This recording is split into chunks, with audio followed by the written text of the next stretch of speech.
многоцелевой характер сооружения, пожалуй, главная его особенность.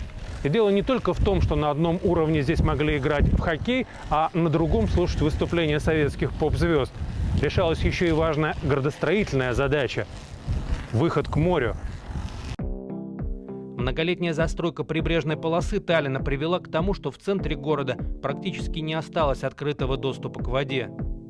На правом фланге был бетонный завод, слева был судоремонтный завод.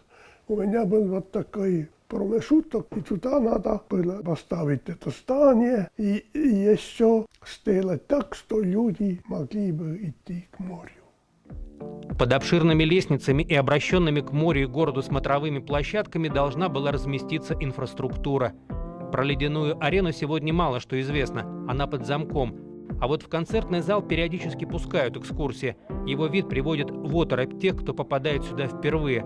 Огромный объем амфитеатра совсем не ощущается снаружи. Кажется, лучшего решения и быть не могло. Единственные люди, которые были против ленинградской организации, из которого заказали технологии зала. Но вся акустика, электроника, они сказали, что это зал не годен, надо сделать обычный кинозал.